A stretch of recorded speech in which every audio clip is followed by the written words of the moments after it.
Apa kabarnya? Luar biasa, karena kita punya Tuhan yang luar biasa. Puji Tuhan. Terima kasih buat Bapak Gembala, ya, Ibu Gembala yang sudah mempercayakan pelayanan kepada saya malam hari ini. Ya, terima kasih juga bagi seluruh jemaat yang sudah hadir. Hari-hari ini tidak ada tempat lain selain dalam hadirat Tuhan. Itu adalah tempat teraman bagi setiap kita. Saudara, ya, hari malam ini saya mau menyampaikan satu khotbah. Ya, saya percaya ya Tuhan mau berbicara bagi kita semua, ya, karena saya baru dapat khotbah ini waktu duduk tadi. Ya, biarlah Tuhan yang mengurapi. Saya akan menyampaikan sesuai apa yang Tuhan mau tentang doa Yabes. Ini adalah satu doa yang menjadi doa favorit bagi setiap orang Kristen. Apalagi kalau sudah nyanyi ya, kiranya, bagaimana? Engkau memberkati aku, apa? Seneng ya? Terus lanjut, dan memperluas apa? Daerahku. Lalu, dan kiranya tanganmu menyertai aku dan melindungi aku.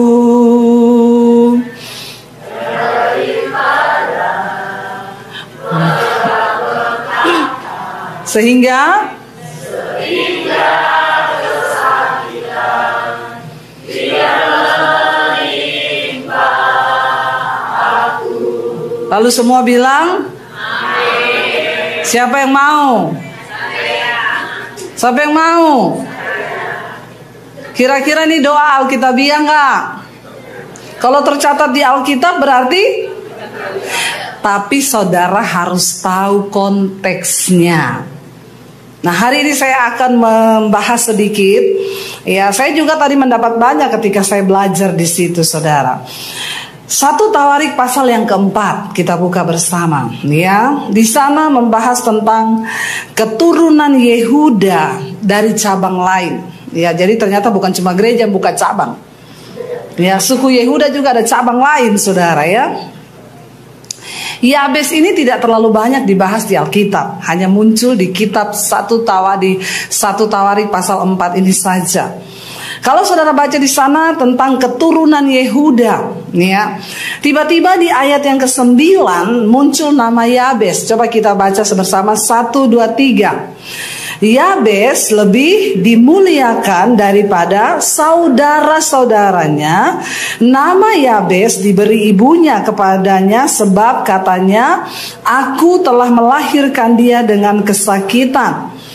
Yabes berseru kepada Allah, ayat 10 katanya, kiranya engkau memberkati aku berlimpah-limpah dan memperluas daerahku, dan kiranya tanganmu menyertai aku dan melindungi aku daripada malapetaka, sehingga kesakitan tidak menimpa aku, dan Allah mengabulkan permintaannya itu.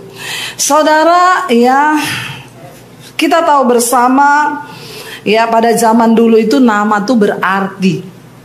Orang tidak sembarang memberi nama, ya, dan biasanya sesuai dengan keadaan, situasi, nama itu diberi. Kenapa Yabes itu diberi nama oleh ibunya yang artinya kesakitan? Ya, dan saya yakin zaman itu semua tahu itu artinya kesakitan. Ya, coba saudara bayangkan kalau saudara punya nama kesakitan, terus dipanggil, kesakitan, kesakitan. Kira-kira orang akan tertawa terus nggak? Dengar saudara dipanggil kesakitan, penyakitan, sini kau. Ini Yabes pasti dibully karena arti namanya itu kesakitan. Dulu ada seorang telepon sama saya, Bu Debi, saya ini bingung, Bu, dengan nasib hidup saya. Kenapa? Saya melamar ke semua perusahaan ditolak, Bu. Lah kenapa? Soalnya nama saya Prihatin. Aduh, saya juga bingung kenapa ada orang tua memberi nama Prihatin. Iya, janganlah Bapak Ibu. Tolong kalau kasih nama sama anak itu supaya anakmu tidak banyak pergumulan. Gara-gara nama ibunya prihatin. Iya, coba anaknya nggak bisa dapat pekerjaan, di mana-mana ditolak. Karena perusahaannya pasti bilang, aduh saya terima kamu bekerja di sini, pasti perusahaan saya akan jadi Ya, dulu saya ketemu orang Jawa juga, kenalan, namanya siapa Bu? Clara. Ih, keren banget kayak nama orang Amerika ya, Clara. Bukan Bu, dulu mama saya namain saya Clara karena hidupnya keloro-loro.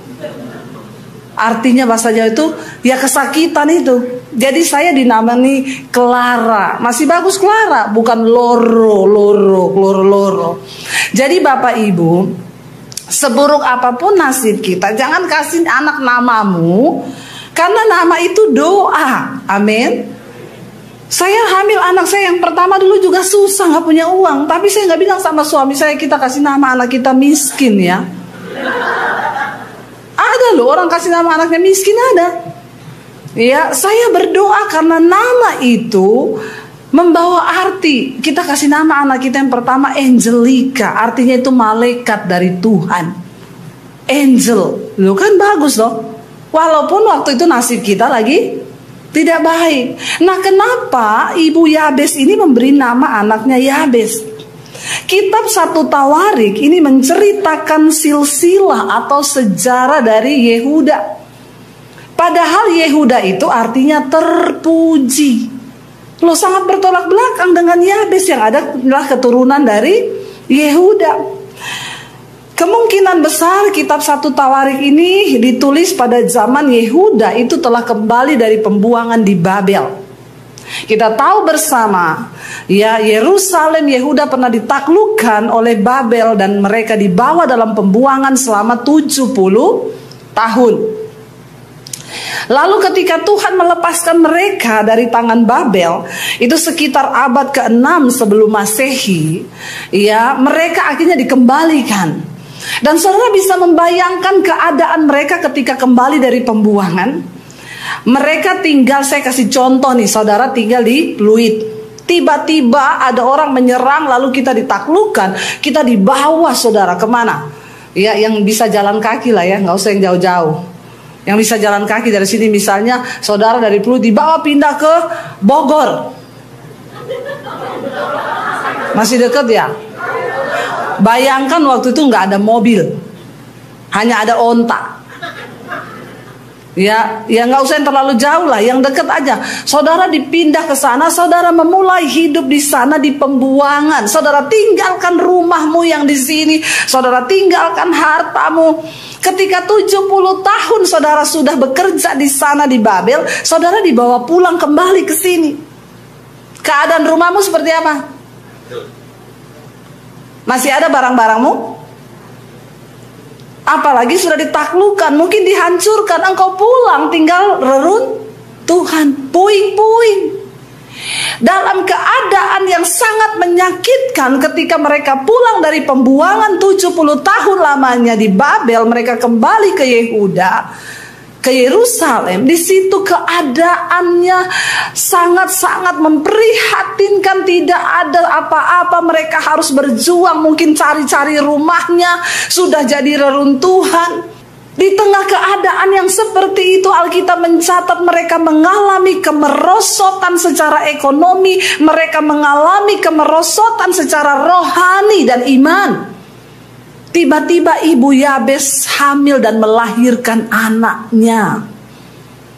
Sehingga di dalam keadaan yang pahit, dalam satu keadaan yang rasanya sulit untuk diterima, dia melahirkan. Dan mungkin dia mengelus dada, kasihan anakku, engkau lahir dalam keadaan yang seperti ini. Aduh, jadi aku namakan engkau kesakitan. Maka dinamainya lah dia Yabes. Akhirnya Yabes ini bertumbuh. Saya yakin Yabes ini menjadi orang yang takut Tuhan. Itu terbukti dari doanya. Dan Alkitab berkata, Tuhan berbicara berulang kali kepada bangsa Israel, kalau engkau mau menuruti firman-Ku, maka akan baik keadaanmu, perjalananmu akan berhasil, dan hidupmu itu akan untung. Memang Yabes ini dilahirkan dalam kesakitan. Bahkan arti namanya sendiri adalah kesakitan. Itu iman orang tuanya yang ditaruh dalam hidupnya. Tetapi Yabes memilih untuk percaya kepada Tuhan. Amin. Dia memilih untuk menaruh imannya kepada Tuhan. Sehingga ayat tadi berkata, Yabes itu lebih dimuliakan daripada saudara-saudaranya. Artinya apa, saudara? Tidak peduli doa orang lain terhadap engkau itu apa. Bahkan kutuk sekalipun yang ditanamkan orang kepadamu. Mungkin keluargamu, mungkin sahabatmu, orang-orang berniat jahat.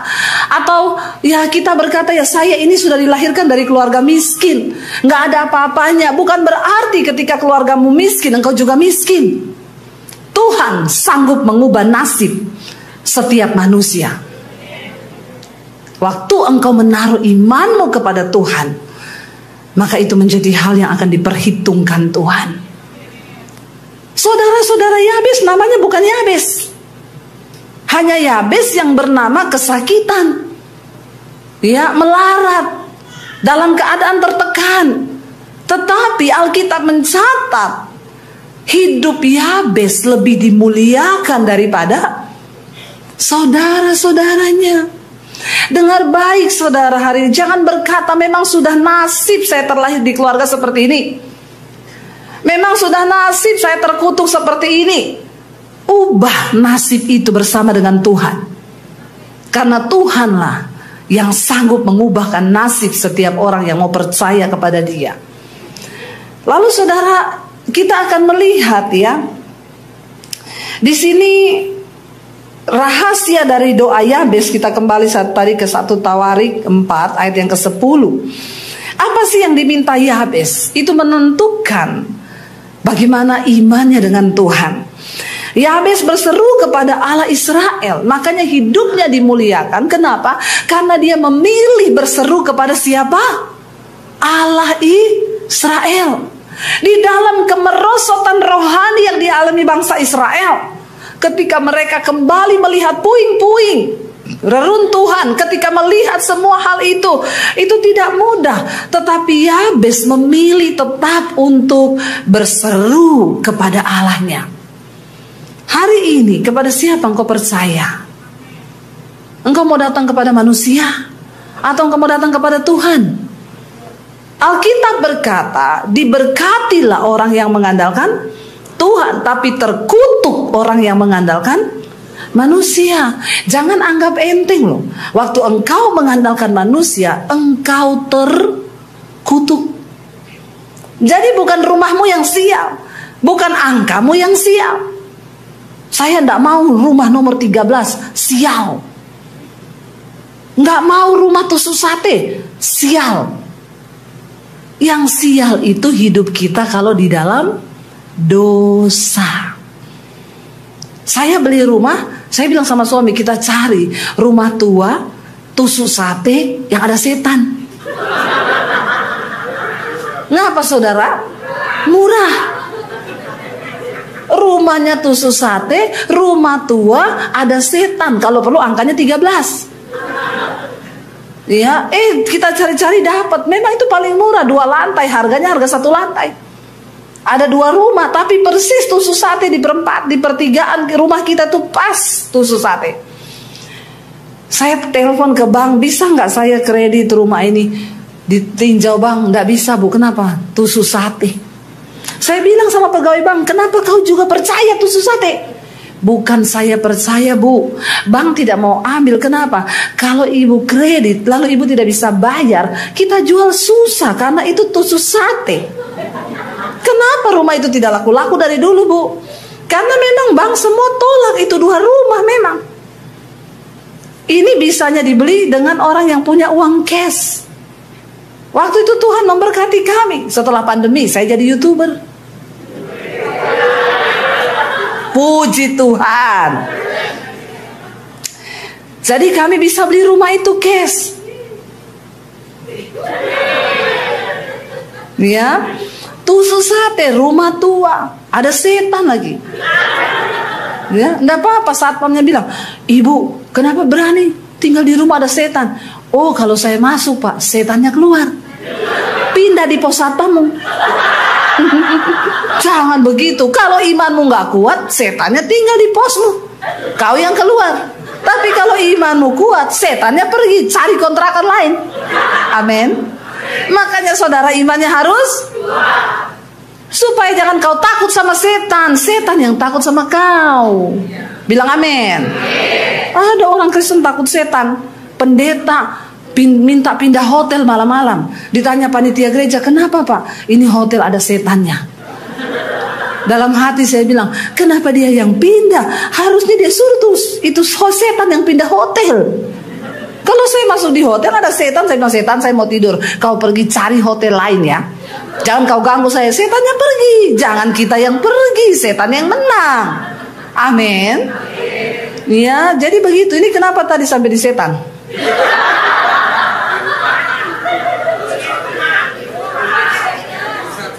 Di rumah ya. Iya, ya. Jadi saudara, bukan karena nasib saya diizinkan Tuhan saudara, ya dapat berkat lah apartemennya. Kita beli harga di bawah rata-rata. Nomornya 13. Ya, lantai 13. Apakah saya sial? No, bukan angkanya yang sial, bukan angkanya yang diberkati. Orangnya itu yang sial dan orangnya itu yang diberkati. Jadi jangan kau percaya angka itu semua Tuhan yang kasih loh. Hari itu semua hari Tuhan yang cipta loh. Kalau kau bilang ada hari sial, itu berarti kau bilang Tuhan sial. Amin. Jangan percaya begitu ya. Engkau harus menaruh iman dan harapanmu sungguh pada Tuhan. Kenapa Yabes memilih berseru kepada Tuhan? Dia tidak mau menaruh nasibnya kepada namanya itu, yaitu kesakitan. Dia memilih berseru kepada Allah. Dikatakan di situ, lalu ya Yabes berseru kepada Allah Israel. Di mana engkau menaruh imanmu hari-hari ini?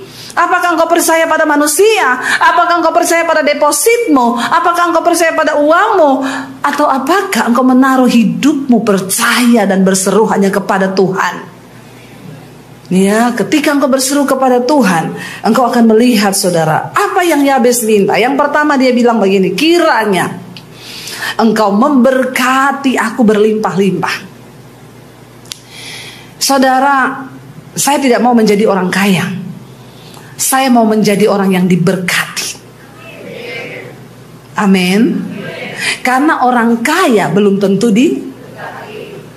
tapi orang yang diberkati pasti kaya. Kaya itu kan bisa banyak ya. Kaya hati kan. Ada yang tepuk tangan. Berarti memang itu orang kaya hati tuh. Ya, kaya itu bisa loh. Ada orang kelihatannya kaya secara materi, tapi pelit, itu miskin di hadapan Tuhan. Pelitnya minta ampun. Ya, ngasih kolektor 2.000. Saya mau menyinggung ini orang-orang Kristen ini. Pakai tas 5 juta, 20 juta, 50 juta. Saya sering intip itu orang kalau mau kasih kolektor. Pakai tasnya 40 juta, saya lirik ngasih kolektor 5.000. Gojek. Seharga angkot. Biar engkau pakai tas mahal. Kalau persembahanmu 5.000, engkau miskin di hadapan Tuhan. Sebaliknya ada orang yang biasa, nggak pakai tas bermerek, tapi dia tahu bahwa memberi itu adalah sesuatu yang menyukakan hati Tuhan. Dia lihat orang susah, dia tolong. Ya, dia lihat orang menderita, dia tolong. Dia ke gereja, saudara, dia sudah atur persembahan dari rumah. Tuhan, bagiku berat ngasih 50.000, tapi aku percaya ini adalah investasi di dalam kekekalan. Engkau kaya di hadapan Tuhan. Ada sponsor di belakang, tepuk tangan. Cuma satu orang toh, nggak tahu itu siapa, ambil sepeda di belakang. Ya, jadi Bapak Ibu, doa Yabes yang pertama, berkati aku Tuhan. Bukan bikin aku kaya Tuhan. Banyak orang kaya tapi nggak diberkati. Artinya apa? Dia kaya tapi dia nggak bisa menikmati kekayaannya. Suami istri ribut, berantem, anak-anaknya hancur, keluarga hancur. Itu kaya secara dunia tapi engkau tidak diberkati. Maka saya bilang, berdoalah supaya engkau menjadi orang yang diberkati Tuhan. Artinya diberkati itu seberapapun yang engkau punya, mampu engkau syukuri. Bahkan hidupmu berdampak bagi banyak orang. Orang itu disebut kaya di hadapan Tuhan bukan dinilai dari berapa banyak yang engkau punya, tetapi dari berapa banyak hidupmu itu berdampak bagi banyak orang. Mungkin engkau gak kaya harta, tapi engkau mampu menghibur mereka yang dalam keadaan susah. Engkau datang, engkau bisa berdoa, engkau beri sesuatu. Orang kaya itu mesti cenderung memberi sesuatu.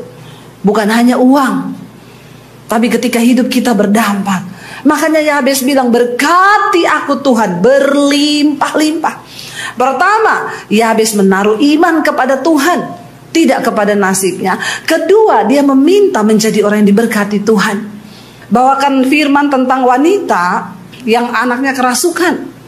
Dia datang sama Yesus teriak-teriak, padahal dia orang Kanaan, orang yang tidak percaya Tuhan. Tapi ketika Yesus datang, dia datang, Tuhan, tolong aku, anakku kerasukan. Alkitab berkata Yesus tidak menjawabnya. Yesus cuek jalan. Murid-muridnya lihat Yesus cuek, ngomong ke Yesus, Tuhan usir dia, berisik, teriak-teriak, ribut. Saudara bisa bayangkan perempuan ini? Yesus menoleh kepada dia ngomong gini, aku datang untuk anak-anak dari bangsa Israel. Aku datang membawa roti buat anak-anak. Pantaskah roti ini keberkasih kepada anjing? Bayangkan saudara, kalau ada di antara kita yang diomongin, dikata-katain loh sama Yesus, anjing loh. Saya yakin itu orang Kristen zaman now. Apalagi dengar murid-muridnya ngomong, Yesus usir saja dia, berisik. Orang Kristen zaman sekarang, coba kalau itu terjadi. Padahal itu pengerjanya Yesus loh. Omongannya kayak begitu, pindah gereja saja kita. Ya Pak ya. Ya tersinggung dikit marah, marah dikit tersinggung. Ya itu murid-murid Yesus yang bilang, usir dia Tuhan. Ditambah lagi Yesus ngomong, aku datang membawa roti buat anak, bukan buat anjing. Kalau kita dikatain anjing, bukan cuma pindah gereja, pindah agama. Ya Pak ya. Karena banyak kecewa, kepahitan. Jangan saudara.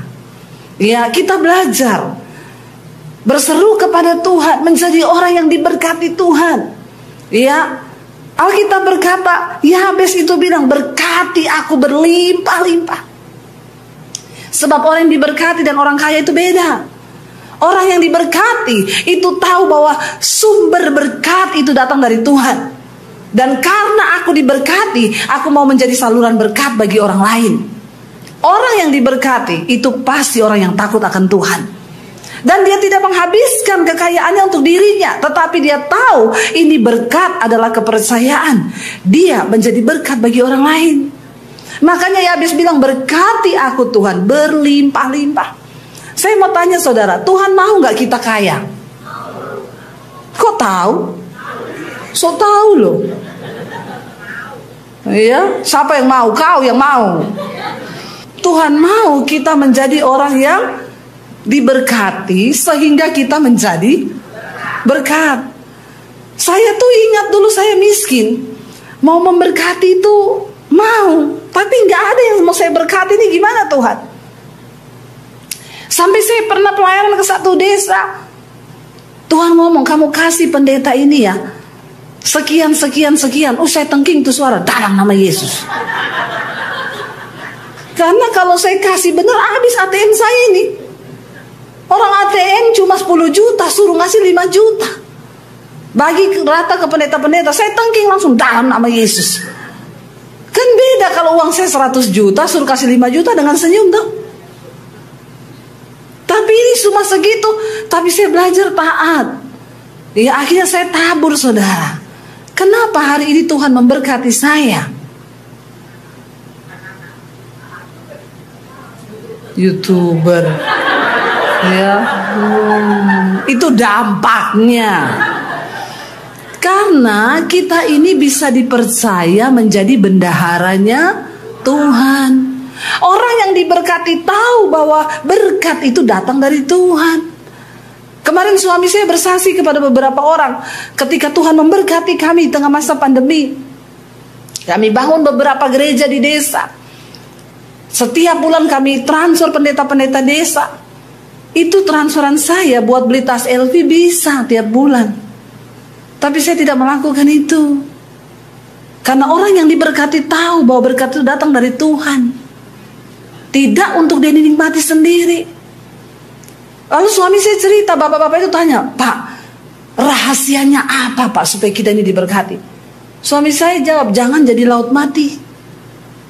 Kalau air tidak mengalir, berkat tidak mengalir, itu laut mati. Saudara tahu yang ada laut mati? Kematian. Gak ada kehidupan di laut mati. Kadar garamnya tinggi sekali. Orang jatuh di dalam ketelan, mati.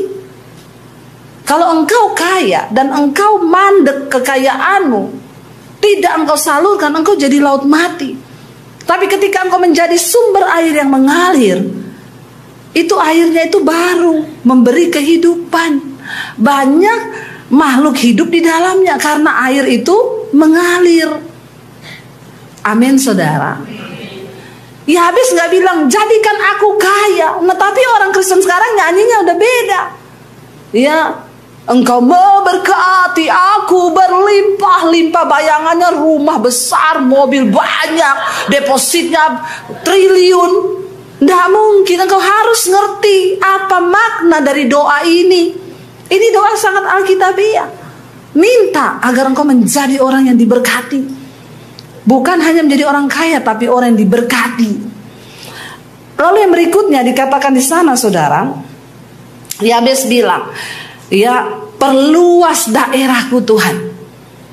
Kalau engkau diberkati, Tuhan akan membuka daerahmu itu semakin luas. Artinya apa? Hidupmu menjadi berkat semakin banyak.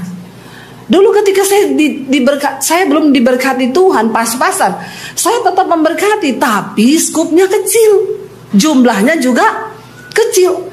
Ketika Tuhan memberkati saya berlimpah, skupnya besar, semakin banyak orang yang diberkati Tuhan lewat hidup kita. Itu loh artinya perluas daerahku. Bukan artinya ketika engkau bilang perluas daerahku, Tuhan kasih tanah, tadinya 1 hektar sekarang jadi 3 hektar. No. Perluas daerahku Tuhan. Perluas daerah hidupmu berdampak gitu loh. Kalau tadi engkau cuma memberkati orang tuamu, kakak adekmu, ketika engkau diberkati, engkau bisa memberkati ponakan-ponakanmu yang susah, ipar-iparmu, engkau bisa memberkati sepupu 2 kali, sepupu 3 kali, bahkan sepupu lain kali. Amin. Karena Tuhan memperluas daerahmu.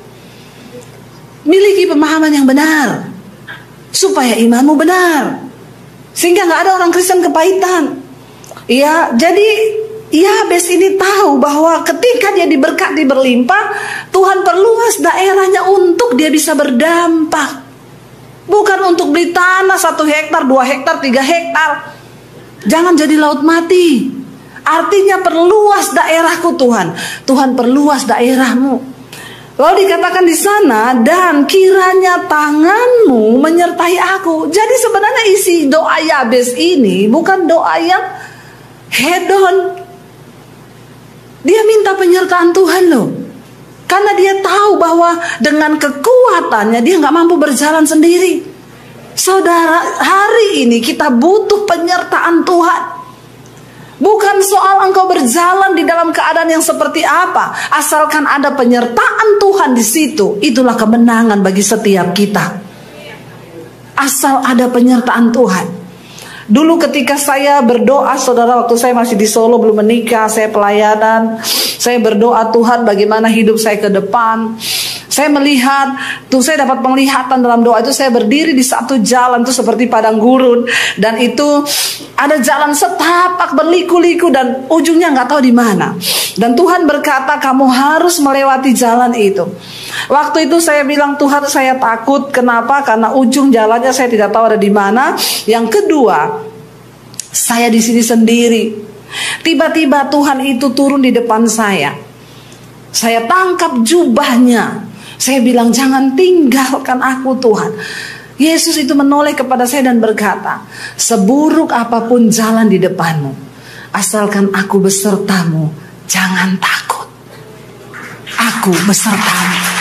Saya nangis bercucuran air mata. Saya bilang, amin Tuhan, aku tidak akan takut. Seburuk apapun jalanku, saya sendiri, saya nggak punya keluarga, saya nggak punya orang tua, saya tidak punya siapa-siapa, tapi aku punya Engkau Tuhan, dan Engkau berjalan bersamaku. Seburuk apapun jalan itu, aku tidak takut sebab Engkau besertaku. Amin. Itu yang Daud bilang. Ya, sekalipun aku dalam lembah kelam, ku tak takut sebab Kau. Amin. Itu yang harus kita perkatakan. Makanya Yabes tahu benar, dia sudah disumpahi, dikutuki, namanya artinya kesakitan. Makanya dia bilang, Tuhan sertai, biar tangan-Mu yang menyertai aku. Saudara, kalau tangan Tuhan yang menyertai kita, apa yang dilakukan manusia buat kita? Mereka tidak sanggup. 1000 tangan berusaha menjatuhkan kita, 1 tangan Tuhan menopangmu, itu cukup. Hidupmu tidak akan pernah goyah. Amin. Mau manusia memfitnah seperti apapun, percayalah waktu tangan Tuhan yang pegang engkau, engkau tidak perlu takut. Jangan takut. Makanya Yabes tahu benar. Biarlah malam ini kita juga tahu benar bahwa kita tidak punya andalan lain selain berharap penyertaan Tuhan. Dia bilang, biar tangan-Mu menyertai aku dan melindungi aku. Yabes percaya bahwa hanya perlindungan Tuhan itu yang sangat berkuasa. Kita nggak bisa berlindung pada apapun hari-hari ini. Jangan engkau berkata, saya sudah tenang Bu. Kenapa? Karena depositku banyak. Ya, saya punya simpenan banyak. Saudara, dunia ini sedang berlalu dengan semua keinginannya, dan tidak ada satupun yang pasti di dunia ini. Betapa kita tidak mengerti akan apa yang akan terjadi 5 menit ke depan. Karena itu kita perlu meminta perlindungan Tuhan. Amin. Saat kita berjalan bersama perlindungan Tuhan, itu yang paling aman, saudara. Ya, makanya Yabes tahu benar, dia bilang, lindungi aku Tuhan daripada apa? Malapetaka. Ya, kita tidak pernah tahu apa yang akan terjadi, tapi Tuhan itu tahu. Ya, bahkan 5 menit ke depan kita nggak tahu. Biarlah kita ini terus menaruh harapan, berlutut di kaki Tuhan, merendahkan diri dan berkata, Tuhan, aku perlu Engkau. Jangan pernah engkau berjalan dengan kekuatanmu sendiri. Dalam hal sekecil apapun, libatkan Tuhan. Kita belajar hidup bukan untuk kepentingan diri. Tuhan akan menyertai, melindungi. Lalu Yabes berkata apa di sana? Dan biar tanganmu menyertai aku dan melindungi aku daripada malapetaka, sehingga apa? Arti namanya apa? Yabes tahu dia diberi nama kesakitan oleh ibunya. Dia harus putuskan kutuk itu lewat dia berserah, berharap, bergantung, dan berharap pada pertolongan Tuhan. Dan dia bilang, dan aku berdoa supaya kesakitan tidak menimpa aku. Ini perkataan iman, karena arti namanya itu adalah kesakitan. Saudara, saya mau tanya, di dunia ini ada kutuk nggak? Ada, karena Alkitab mencatat. Kutuk terjadi kepada orang-orang yang ada celah. Yesus berkata, kutuk tanpa alasan tidak akan kena. Kalau Yabes merenungi nasib dan berkata, kenapa mama saya itu menamakan saya kesakitan? Ini pasti nasib saya akan kesakitan terus. Maka kutuk itu terjadi. Tapi ketika engkau percaya kepada Tuhan, sekalipun namamu prihatin, engkau katakan, Tuhan, aku percaya, nasibku tidak prihatin. Aku tidak akan mengalami kesakitan, sebab aku menaruh harapanku hanya kepada Tuhan. Maka semua itu dibatalkan. Makanya orang banyak bertanya, Bu, apakah saya ini kena kutuk ya? Saya bilang, kalau kamu hidup dalam dosa, kutuk itu kena. Tapi kalau kamu bertobat, hidup dalam kekudusan, mencari perkenanan Tuhan, maka kutuk itu putus, saudara. Kutuk itu ada. Contoh, saya pernah melayani, ada suami istri, mereka ini hamil sebelum menikah. Dia melahirkan anak 6. 6-6-nya semuanya hamil sebelum menikah. Bukan cuma itu, dia punya cucunya semua hamil sebelum nikah. Ini kutuk. Lalu bagaimana cara memutuskannya, Bu? Ketika ada orang tua di atas kita yang melakukan dosa, engkau bertobat dan engkau berkata, Tuhan, memang kutuk keturunan itu ada, tapi aku putuskan di sini dalam nama Yesus, anak cucuku tidak akan lagi mengalami kutuk itu. Engkau hidup dalam kebenaran, kutuk tanpa alasan tidak akan kena. Ya, habis tahu arti namanya itu kutuk, kesakitan. Kalau dia tidak putuskan itu dengan berharap kepada Tuhan, dia akan mengalami itu. Makanya dia bilang, Tuhan, tanganmu menyertai aku dan melindungi aku, sehingga kesakitan tidak akan menimpa aku. Itulah arti namanya. Hari ini, saudara, kita mengerti ya, kenapa akhirnya Yabes bisa menjadi orang yang lebih diberkati daripada saudara-saudaranya. Karena itu tadi, dia berseru kepada Tuhan, dia menaruh harapannya kepada Tuhan, dia minta penyertaan Tuhan, dia minta perlindungan Tuhan. Bahkan dia berkata, kesakitan tidak akan menimpa aku. Perkatakan yang baik dari mulutmu. Karena ucapan itu adalah iman dan doa. Saya undang para imam musik maju ke depan. Saya percaya hari ini ya, ketika kita sungguh-sungguh mencari Tuhan, Tuhan yang lebih tahu apa yang terbaik bagi hidup kita. Tuhan yang lebih mampu untuk memulihkan keadaan hidup kita. Kita naikkan pujian ini, Kau lebih tahu yang terbaik bagiku Tuhan. Engkau lebih mampu memulihkan hidup kami ya Tuhan. Karena itu kami taruh harapan kami. Kami taruh iman kami. Kami taruh semua kerinduan kami kepada Tuhan. Mari bangkit berdiri bersama.